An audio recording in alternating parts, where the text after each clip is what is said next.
I wanted to talk to you in retrospect about some of the things that I learned from this. Was number one, if you're traveling with kids, your kids should know how to use a phone. They should know how to use 911. They should listen to you. I told Christian to go into the RV, but in retrospect, I know that now he's an older child, and he didn't want to go in the RV. He didn't want to go because his male instinct is to try to defend me. So that was something that I learned from this, that I really have to tell him, you know, the best way that you're going to help me is go in the RV no matter what happens. Tell your kids to follow directions and not come and do anything for you. The best way that they're going to do it is to lock themselves in the RV, call 911, explain where you are, what's going on. So that's one of the things that I realized that I didn't do, because when he was younger it was just to go in the RV and he would do it, but now that he's older he feels compelled to try to help me if something happens. So that's something that I've learned. When you see guys like this come up to you and you're filming a video, what I did was I put the camera down. I mean, you could hear stuff, but I put the camera down right away because I didn't want, the last thing you want to do is put a camera in somebody's face, and they could come after you for that. You don't know who these people are and what they've done, so they might not like that, and they might try to do something to you if you do something like that. So that was one of the things that I did do. One of the other things that I did do is that particular day I was wearing pants, even though it was hot out, but I did wear half pants on that day, and I had on a long shirt. My shirt pretty much covered my body, and it was a loose shirt, so my silhouette as a woman like wasn't showing. So when they were looking at me up and down with that look that they were you know, checking you out as a woman, they weren't going to see much because I was wearing a really big shirt. So I realized that when you're traveling alone, it's probably better not to wear tight clothing, anything that draws attention to your female figure, because even though it's not something that maybe somebody has the idea to do at the moment, it could turn out in a different way if you're dressed in a certain way, in a provocative way. So you want to be able to have appropriate clothing. Same thing with the night that I was in the RV, that it was really hot that night and I was sweating and we didn't have AC or anything. So I had on a camisole, but right by the door I had something, so if somebody knocked on the door or something, I would put on this long shirt that was very big and didn't show my silhouette as a woman at all. So I thought that was important to do things like that, and you want to dress appropriately when you're on the road and you're traveling. Another thing that I did that I realized that I should have said was, when the guys asked me if I needed help, I should have said, no thank you, my husband is taking care of it, or my husband went to get something in the RV, he'll be out in a second. I could never let anybody know that you're alone. If you don't want help from somebody and you're going to take care of it with AAA, you really don't need help from anybody, and that's the way that I prefer it. I really don't want anybody coming over and helping me. I'd rather just let AAA handle it. So I learned my lesson. The next time that somebody says something to me, do you need help or something? And so no thank you. I'm going to say, no thank you, my husband went to get something, or my husband will be right back, or my boyfriend, or something like that. So you want to be able to say something like that. Let them know that you have a man around who's taking care of the situation. So that's something else that I learned. If you can travel with a dog, it's great. I suggest that women, if you're traveling alone, you have a dog, and the bigger the dog, the better the dog. You know, I have my dog, but if I was starting out in RVing and I was thinking of getting a dog right now and I didn't have my dogs, I would definitely think of a German Shepherd or a breed that was the kind of dog that could be able to protect me in any situation, and I would be able to go outside and walk around with my dog. So a dog is definitely an asset. Plus the dogs do bark. You don't want to have your lights on unless you have your blinds closed, because you don't want to be able to have people look inside.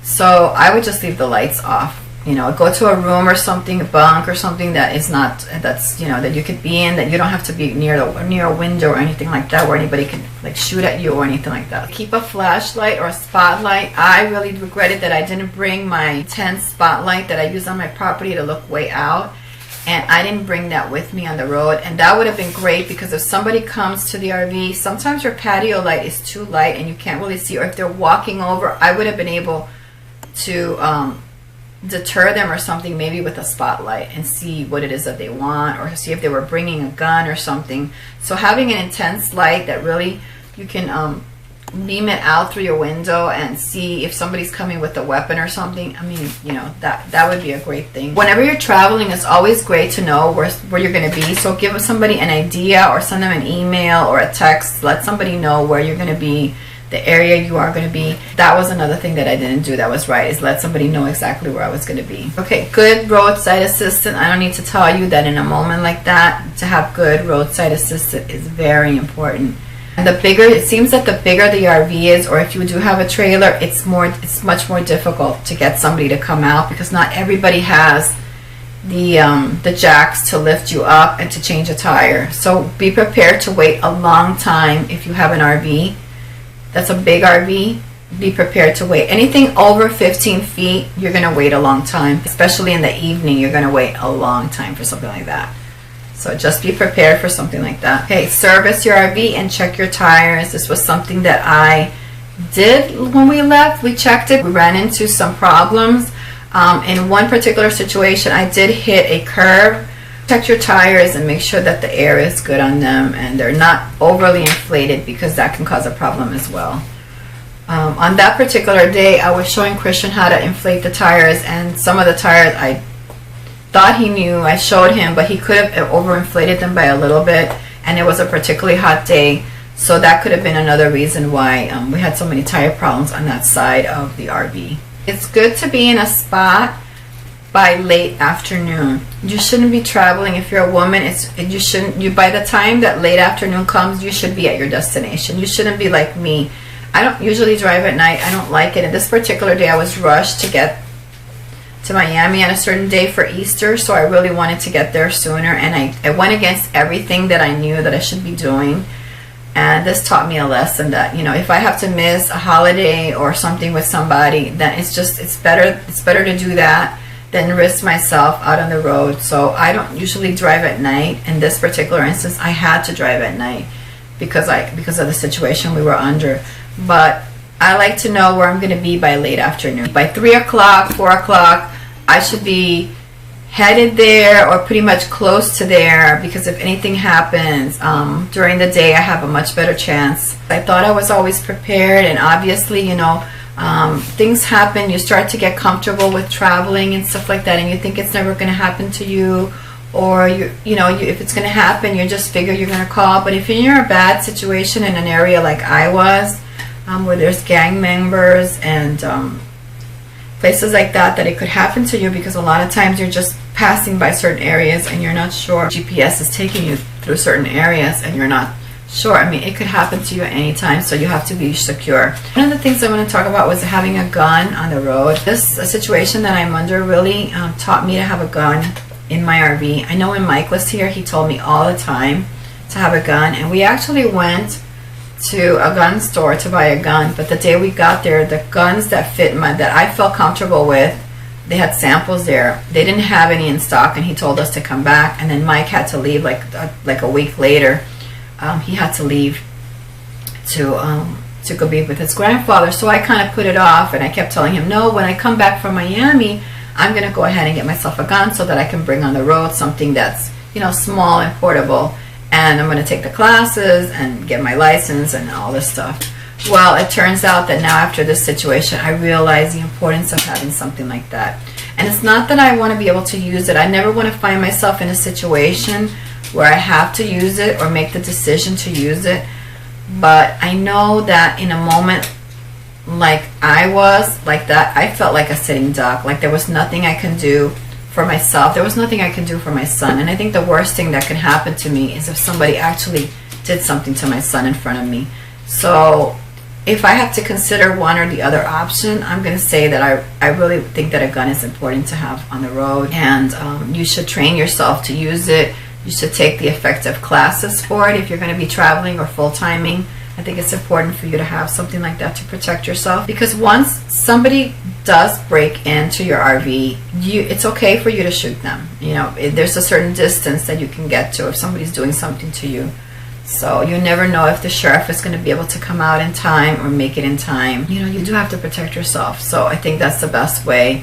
You can tell somebody to stop. You can, you know, You can shoot out the window. I mean, I would shoot out the window if I had to and let them know that I have a gun there. I mean, and you're not going to kill somebody, but you could warn them, send them a warning that you do have a gun and you will shoot.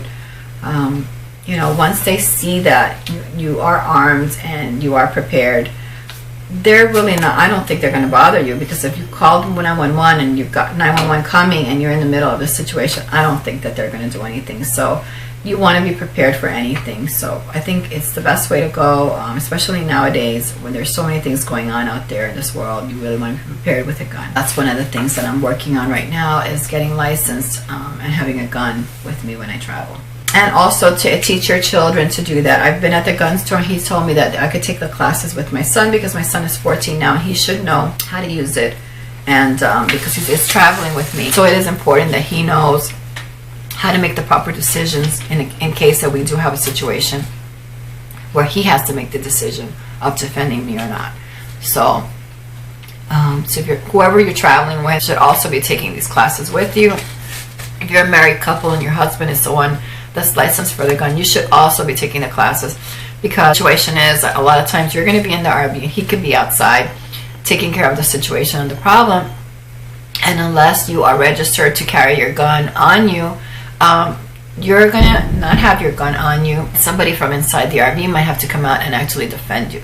So, I mean, in that situation, if I would have had a gun in the RV, it really would have not made a difference for me, because I didn't have it on me. And I realized that when things happen like that is when you're at your most vulnerable, because you're paying attention. I was on the phone with AAA, and then I was filming a video, and I was distracted with what was going on and with these guys. I mean, I was easily a target for them to snatch me or grab me or do anything that they wanted to, because I was so distracted. I wasn't paying attention to what could have happened at that point. So this taught me a lesson that I have to be, when something happens, when I'm broken down, I have to be on guard for my security and my son's security at every moment. Forget about the RV, forget about the tire, forget about AAA. I need to watch my surroundings and make sure that whatever is around me or whoever comes near me gets, stops at a certain distance, and that I feel safe. If not, that I need to get in the RV and lock the door. If you're in the RV and people do come up to you because you're in the street like I was, that people can come up and ask to see if you're okay or not, I'd look out the window and see who it is, and I wouldn't open the RV. I just talk through the door and say, no thank you, I'm fine. I think most people kind of get it when you say, no thank you, I'm fine, I'm waiting for AAA. Anybody that stays there and doesn't want to leave, the last thing you want to do is open a window, because they can just pull it open. Especially since I have a lower RV. So my RV, somebody can actually open the window if I open it. So I wouldn't open the window to them. I would call 911 if I saw that somebody stayed there and they didn't want to leave or something like that. So don't open your doors and don't open your windows to anybody. You can talk right through the door, and if they don't like it, I wouldn't open the door to anybody. So anyway, guys, thanks for watching. I'm going to be posting the next video of what happened the next day and all of the situation that we encountered with the tires, and how I ended up having to buy 4 new tires. So I'll talk to you later. Bye.